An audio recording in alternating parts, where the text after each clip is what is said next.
Aujourd'hui, on te propose une série de dialogues en français qui vont aller d'un niveau débutant et puis on va aller vers un niveau plus avancé. Oui, et c'est ça qui est intéressant. On va aller crescendo, petit à petit, vers un niveau avancé. Et toi, même si tu es à un niveau intermédiaire, avancé, commence dès le premier dialogue. Et tu vas voir que petit à petit, tu vas avoir de plus en plus de difficultés à comprendre.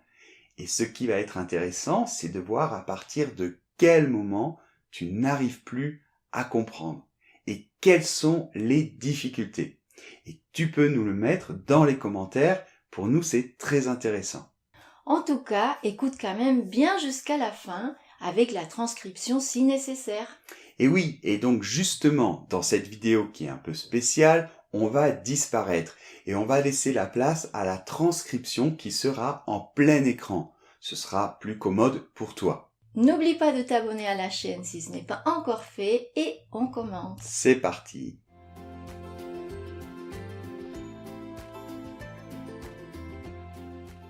Bonjour, tu t'appelles comment? Bonjour, je m'appelle Sébastien. Et toi, comment tu t'appelles? Je m'appelle Sophie. À bientôt. Au revoir. Bonjour madame, quel est votre prénom s'il vous plaît? Bonjour, je m'appelle Catherine. Et votre nom? Valentin. Catherine Valentin. Merci. De rien. Salut Michel, ça va? Oui, ça va. Et toi, tu vas bien, Nicole? Oui, ça va. Alors, on va dîner où en fait? Oh, je connais un super restaurant. Bonjour monsieur, pouvez-vous vous présenter s'il vous plaît? Oui, bien sûr, je m'appelle François Pignon, j'ai 45 ans, je suis marié et j'ai 2 enfants, un garçon et une fille. Je suis français, originaire de Bretagne. Je suis brun, je mesure 1,87 m, plutôt mince et sportif. Et vous travaillez dans quel domaine? Ma profession? Je suis journaliste. Je travaille pour le journal Le Figaro. Et qu'est-ce que vous faites pendant votre temps libre? Vous avez des hobbies? Pendant mon temps libre, j'aime faire du sport. Je joue dans un club de football. J'aime aussi aller à la natation et je cours régulièrement. Et j'adore la bonne cuisine, surtout les escargots à la sauce piquante. Très bien. Merci. Au revoir. Je vous en prie, à bientôt.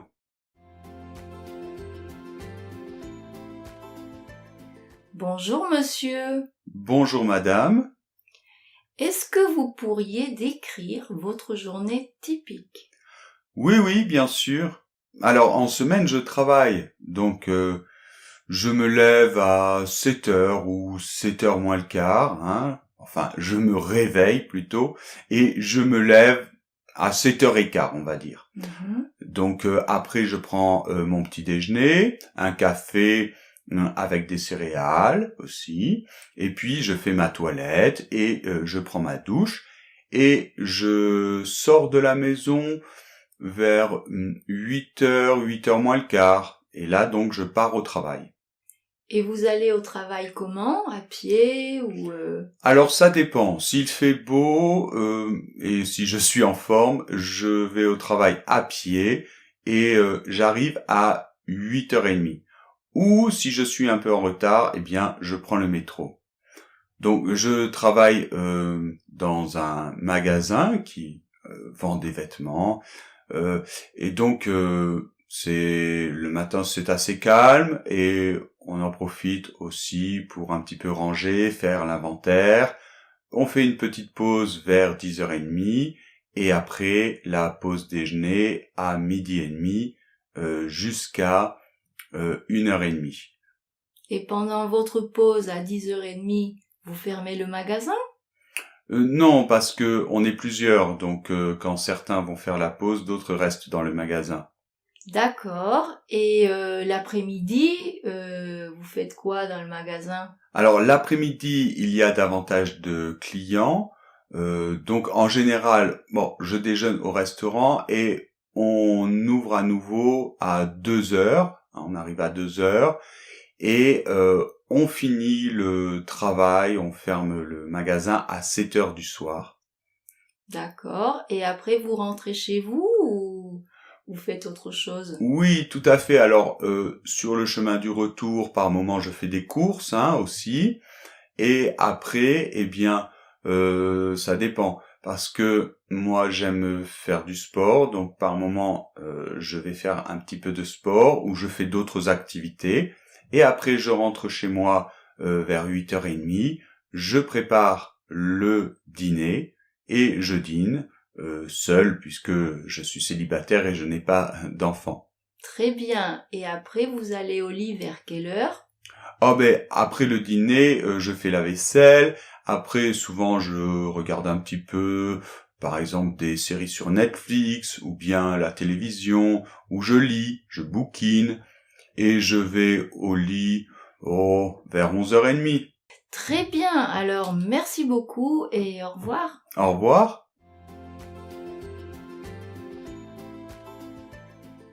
Salut André! Et tu sais, la fin de l'année scolaire approche et on pourrait quand même organiser une petite soirée, tu trouves pas? Oh ouais, c'était tellement bien. Moi, j'ai adoré notre professeur, hein. Et écoute, c'est exactement à ça que je pensais. Et C'est puis, vrai? ouais. Comme on est les délégués de la classe, en plus, vraiment, je crois qu'il faut organiser quelque chose. Alors toi, qu'est-ce que tu verrais quoi? Qu'est-ce que tu organiserais?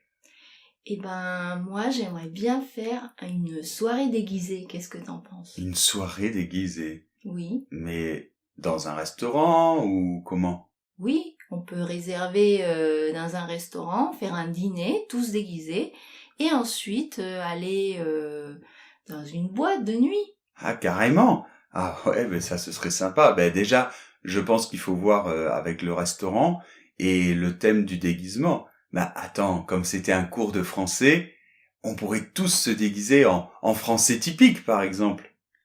Oh non, ça c'est trop ennuyeux.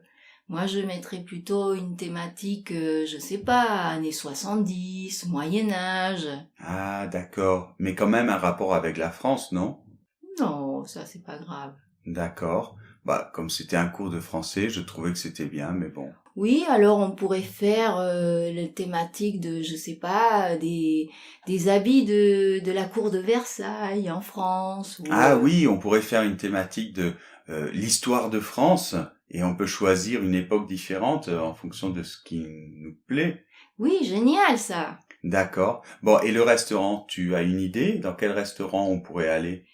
Eh bien, je pensais Le Petit Prince, car Oscar nous a dit que c'était très bon. Qu'est-ce que t'en penses? Ah oui, il adore ce restaurant. D'accord. Mais on va être combien à propos? Attends, dans la classe, on était 32, je crois. Bon, je pense que tout le monde ne va pas venir, mais si par exemple il y a 25 personnes qui viennent, tu penses que le restaurant est assez grand? Ah oui, sans problème, 25 personnes sans problème, je pense. D'accord. Bon, ben c'est parfait. Écoute, je me charge d'appeler le restaurant. D'accord, tu pourras leur demander les menus, tout ça, qu'on puisse choisir à Mhm. l'avance. Et si tu veux, moi, je vais m'occuper de choisir la boîte de nuit pour continuer la soirée après. Oh là là, la boîte, mais tu crois que le professeur va aller en boîte de nuit? Oh, il est plutôt cool, je pense qu'il aimera bien danser avec nous quand même, non? D'accord.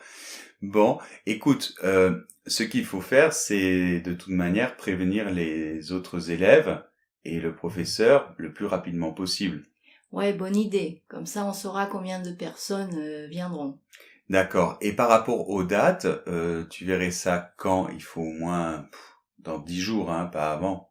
Oui, et puis je trouve que c'est sympa un vendredi. Comme Mhm. ça, c'est le week-end qui arrive, on n'a pas à se D'accord, lever. d'accord.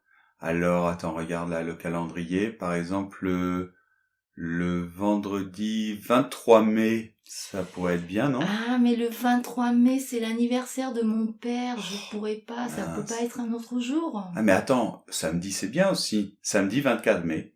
Ok, là, ça va, oui. Bon, écoute, j'appelle le restaurant, tu préviens les élèves et on en reparle dans 3 jours. Super. Salut! Salut.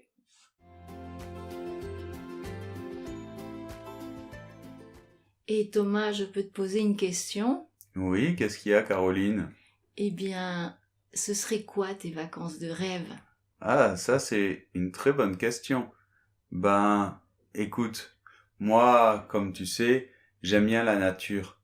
Donc pour moi, les vacances idéales, ben, je crois que ce serait, je sais pas, par exemple, un voyage au Brésil et je visiterai la forêt vierge avec une excursion dans la forêt amazonienne et on Ah ouais? remonterait les fleuves, l'Amazone. Ce serait incroyable. J'adore la nature et comme tu sais, j'adore l'aventure aussi. Oui, et t'irais comment? Un avion? Un train? Oh, ça m'est égal. Je pense que si je dois aller loin, c'est mieux d'y aller en avion parce que sinon c'est trop long. Mais je pense que le voyage, en tout cas le trajet, fait partie aussi du rêve.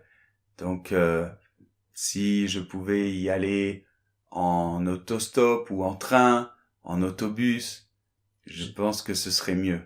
Je te vois bien faire de l'autostop, moi. Ah oui, tu sais, c'est vraiment sympa parce que les gens te prennent en voiture et ils commencent à te raconter leur vie. Alors, quand tu es dans un pays étranger, eh bien, finalement, tu apprends plein de choses et c'est très intéressant. Oui. Par contre, ça n'a rien à voir avec mes vacances de rêve, hein. Alors, toi, c'est quoi tes vacances de rêve? Moi, ça serait plutôt dans une ville, un hôtel luxueux 5 étoiles, Ah, où j'aurais toutes les commodités, je serais servie, il y aurait des fruits qui m'attendent à la chambre de ah, mais l'hôtel. toi, t'aimes bien manger, donc tu voudrais un hôtel. Non, pas forcément que ça, mais le luxe, tu vois, que t'aies rien à faire. Tu peux appeler et commander le petit déjeuner dans ta chambre.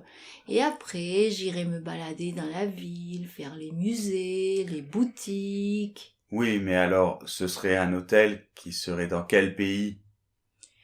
Eh bien, je ne sais pas, un pays exotique peut-être pour un peu voir quelque chose de différent. En Inde, en Indonésie, Oh là là. à Thaïlande. Ah, t'aimes bien l'Asie, toi.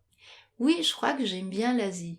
Et tu voudrais une piscine, j'imagine, Ah, dans ça, l'hôtel. évidemment, un hôtel 5 étoiles avec piscine, oui. Donc, un hôtel 5 étoiles dans un pays exotique, plutôt l'Asie, avec une piscine, le grand luxe et une bonne cuisine.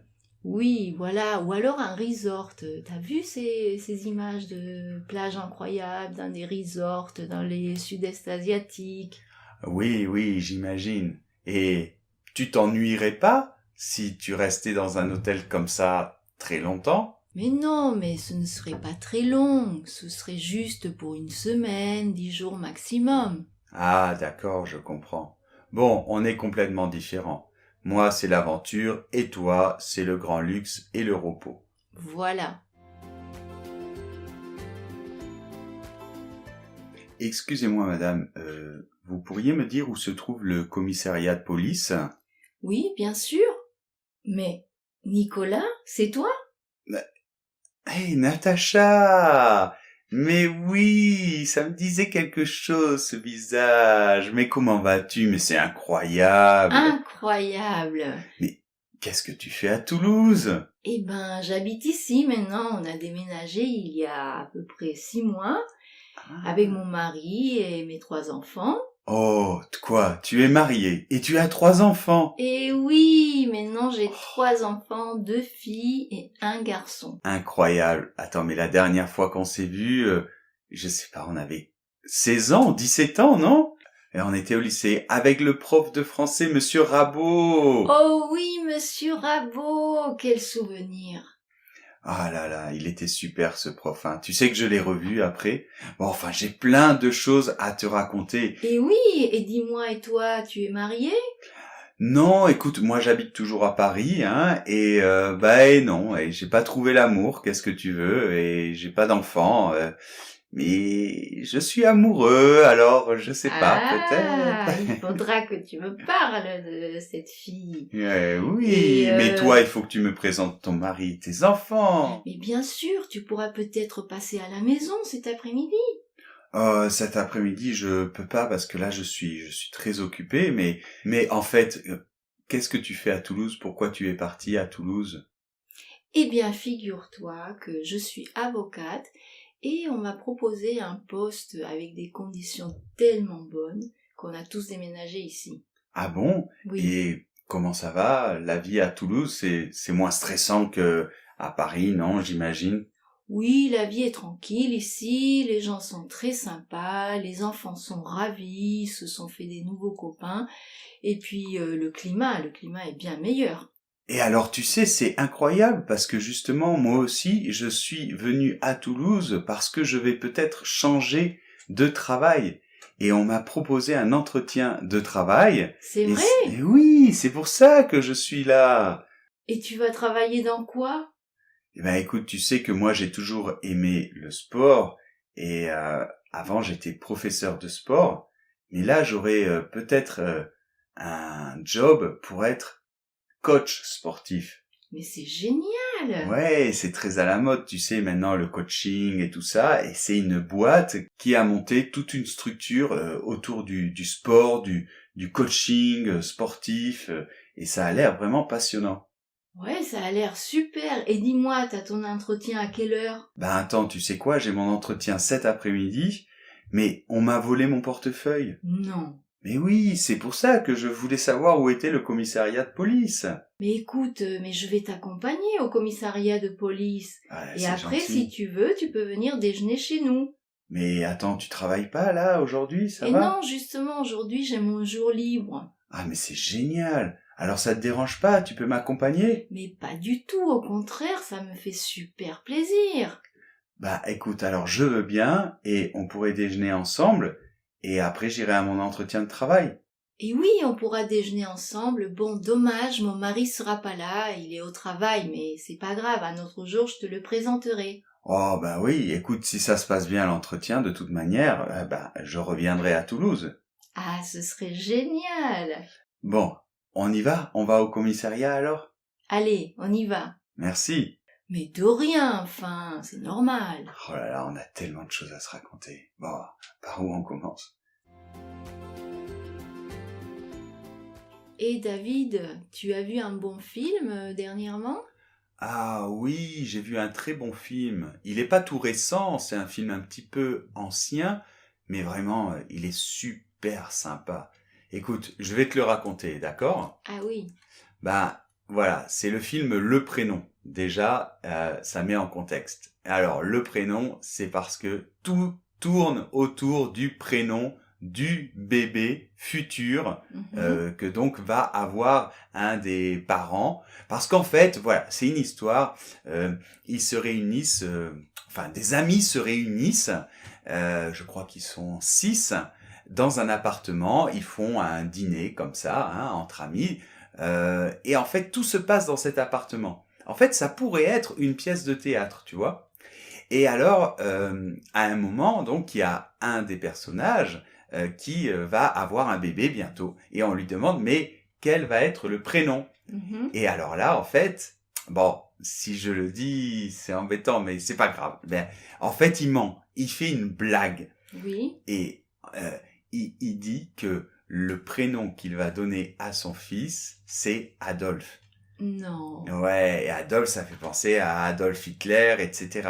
Et alors du coup, tout le monde est un peu surpris, et à partir de là, il se crée plein d'histoires, et en fait, il continue sa blague, mais il est un peu lourd, parce qu'au lieu d'arrêter, parce que ça commence à tourner au vinaigre, il continue, et finalement, tout le monde se dispute, Et bon, je t'en dis pas plus, mais Oui, je c'est vois tout à super. fait le style de film. Bon, eh ben, écoute, moi, si tu l'as pas vu, je te conseille vraiment d'aller le voir. Ou je pense que tu peux peut-être même le voir sur Netflix. Mais c'est très drôle parce que, en plus, c'est vraiment typique français ce film et c'est très sympa. D'accord, j'irai le voir. Et toi, tu lis beaucoup de livres. Qu'est-ce que tu as lu dernièrement? Eh ben, dernièrement, moi, j'ai lu un livre d'un auteur espagnol qui s'appelle Invisible.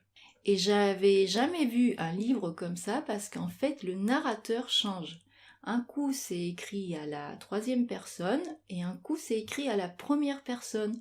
Alors du coup, Ah oui. oui, c'était au début, c'est un peu compliqué parce que du coup, tu comprends pas ce qui se passe. Ah ouais, ouais. Ça commence à la première personne, tu te dis, bon, c'est le personnage principal, mais tout d'un coup, on te raconte la même scène vue d'une autre perspective, à la troisième Ah, personne. En fait, c'est un livre sur le harcèlement scolaire, le bullying, comme on dit, et le personnage principal, c'est un garçon adolescent de 13 ou 14 ans qui à l'école a plein de problèmes petit à petit et subit du harcèlement. ah d'accord. Ouais, ça a l'air intéressant.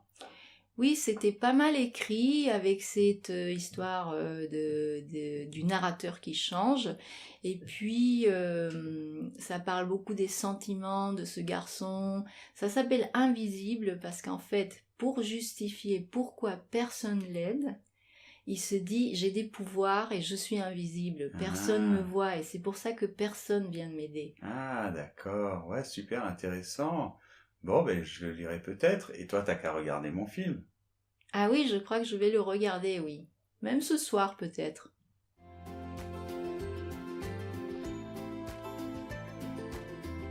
Bien, donc nous venons d'écouter un texte sur les problèmes du réchauffement climatique. Qu'en avez-vous pensé?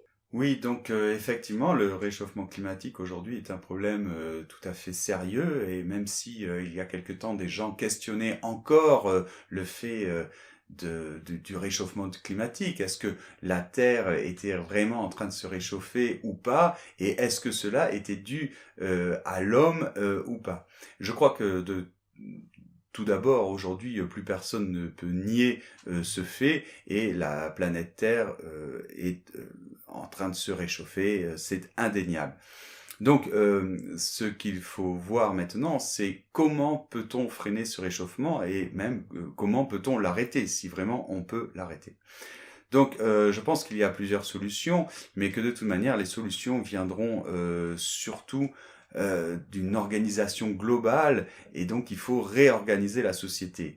Je crois que c'est quand même au niveau politique que cela devrait se faire, mais on voit très bien qu'avec la COM 25, 26, je ne sais plus maintenant, enfin toutes ces réunions pour lutter contre ces problèmes dramatiques, eh bien finalement il n'y a pas grand-chose qui en ressort et je crois que au final, même si c'est triste de le dire, je crois que ce sont les citoyens eux-mêmes qui doivent prendre les choses en main et qui doivent s'organiser et on doit chacun de son côté finalement essayer de faire des petites choses pour éviter ce réchauffement planétaire qui est une catastrophe. D'accord. Et est-ce que vous pourriez me dire quelles ont été les solutions proposées et est-ce que vous pensez qu'elles sont suffisantes? Bah, jusque-là, les solutions proposées ne sont pas suffisantes, ça c'est clair. Mais c'est vrai qu'il y a eu quand même quelques efforts, ben, notamment d'arrêter et arrêter les sources d'énergie comme le pétrole, arrêter de produire d'utiliser le pétrole, d'utiliser le gaz pour créer de l'énergie, notamment de l'électricité, et plutôt se tourner vers des sources d'énergie écologiques, vertes, comme on dit. Évidemment, hein, ça peut être par exemple des sources d'énergie éolienne grâce au vent, hein, mais les panneaux solaires aussi, par exemple, ou bien l'hydroélectrique grâce à des barrages, par exemple. Mais je pense que c'est pas suffisant aujourd'hui, et notamment le nucléaire. On dit que c'est une énergie propre, mais finalement, est-ce vraiment une énergie propre? Qu'est-ce qu'on fait des déchets nucléaires? Non, non, je crois qu'il faut arrêter toutes ces énergies fossiles, comme on dit, l'énergie nucléaire, et se tourner vraiment vers des sources d'énergie vertes, mais totalement vertes. Mais vous pensez que si on se tournait vraiment à 100% vers des énergies vertes, comme vous dites, est-ce que ce serait suffisant comme source d'énergie? Mais c'est ça le problème, c'est qu'aujourd'hui, les gouvernements ne mettent pas en place les structures nécessaires pour pouvoir développer ce type de source d'énergie.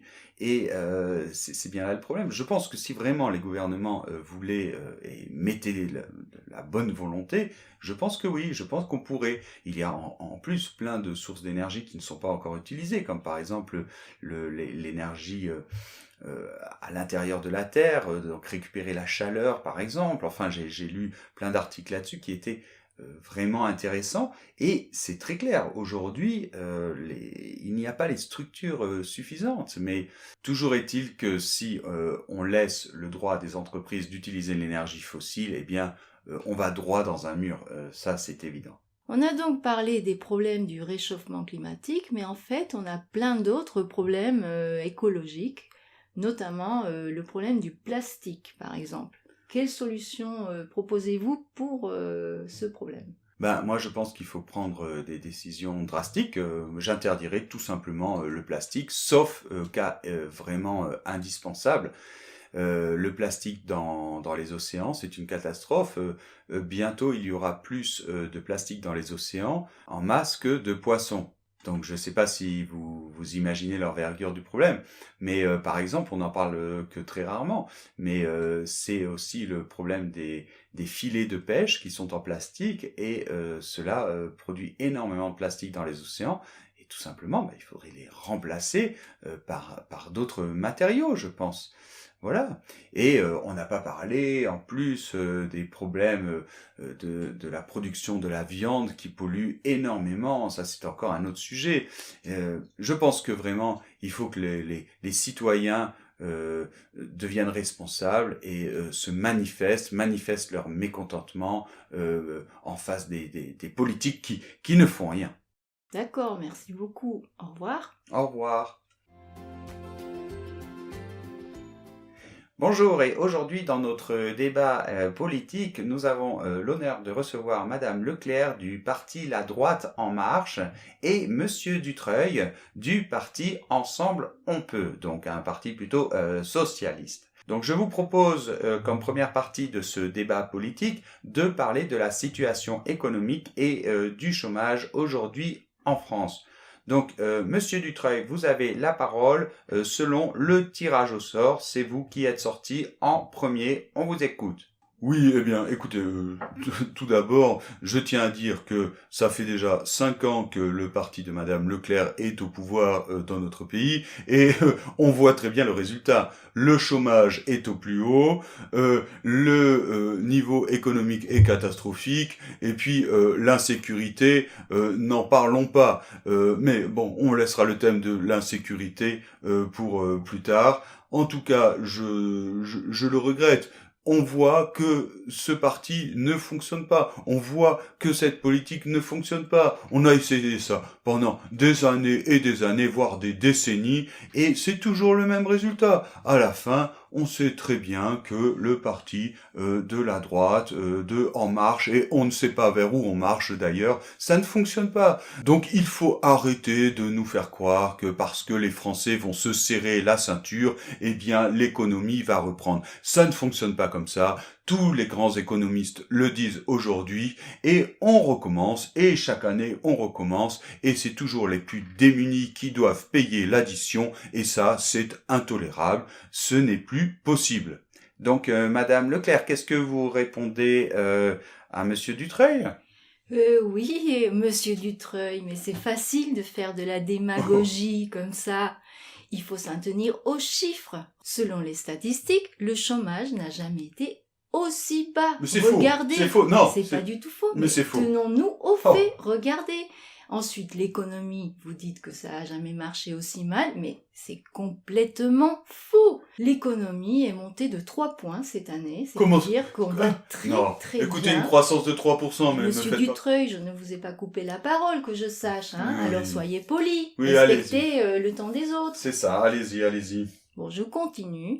Donc, comme je disais, l'économie va très bien avec nous, avec nos mesures qu'on a mis en place de façon efficace et rigoureuse. Eh bien, l'économie s'est énormément améliorée, le chômage a baissé, car avec vous, les socialistes, vous montez les impôts aux entrepreneurs, à la classe qui apporte au pays de la richesse, vous les noyez et du coup, le pays ne peut pas croître. Mais c'est au contraire, c'est vous qui avez monté les impôts. Vous n'arrêtez pas de les monter et soi-disant... Excusez-moi, mais c'est toujours la gauche qui monte les impôts, Wow, qui alourdit la classe, qui génère la richesse dans un pays. Tout ça pour... Écoutez, on sait très bien, avec vous, c'est toujours 2 poids 2 mesures, toujours la même chose, vous donnez aux riches pour prendre aux pauvres, et puis voilà, c'est pareil, ça fait 20 ans que ça dure, mais toujours pareil, 2 poids 2 mesures, monsieur, 2 poids 2 mesures, ça ne fonctionne pas. Bon, j'espère que les auditeurs auront bien compris, la droite c'est terminé, maintenant vive le socialisme, et votez tous pour nous. Mais monsieur Dutreuil, enfin... Et dis-moi, t'es allé à la teuf de Mathieu hier soir? Ah ouais, attends, c'était incroyable, on s'est éclaté. Attends, non, mais je suis deg, j'ai pas pu y aller, quoi. Ouais, tu veux que je te raconte? Ouais, vas-y. Bon, attends. Déjà, t'aurais vu ça. Tu connais Natacha, tu sais, c'est l'ex de Mathieu. Ah oui, la petite brune, là? Oui, bah attends, elle est arrivée, elle était torchée. Mais attends, j'ai jamais vu ça, quoi. Je sais pas ce qu'elle avait bu, mais il était même pas 10 heures, elle était trop torchée. Et alors, tu sais, tu te souviens que David, il voulait un peu sortir avec elle quand elle sortait avec Mathieu? Non, ça Ouais, mais pas. si, elle voulait sortir avec lui, tu te souviens pas? Bon, ben maintenant, elle est plus avec Mathieu, elle a largué, je sais pas, il y a 3 mois à peu près. Bon, alors évidemment, David, en plus l'autre, elle était bourrée comme pas possible, évidemment, il en a profité, il est allé tranquille et il est allé la draguer. Bon, et il s'est pris un râteau, je te dis pas. Ouais, si. Drôle. Il s'est pris un râteau et du coup, bon, il était encore plus dégoûté. Et après, je sais pas ce qui s'est passé, ils se sont engueulés avec Mathieu. Il lui a dit, ouais, mais de toute façon, c'est plus ta copine, je peux la draguer, je sais pas quoi. Ouais, mais elle veut pas de toi. Bon, enfin, bref, ça a dégénéré. Et à la fin, je sais pas s'ils se sont pas foutus sur la gueule ou je sais pas trop quoi. En plus, il y a... Ah oui, attends, je t'ai pas raconté parce qu'il y a les flics qui ont déboulé. Et pourquoi? Mais ouais, parce que, attends, ils ont foutu la musique à fond. Évidemment, moi j'en étais sûr. De toute façon, il a des voisins, je te dis pas quoi. À chaque fois qu'il fait du bruit, il y a des problèmes.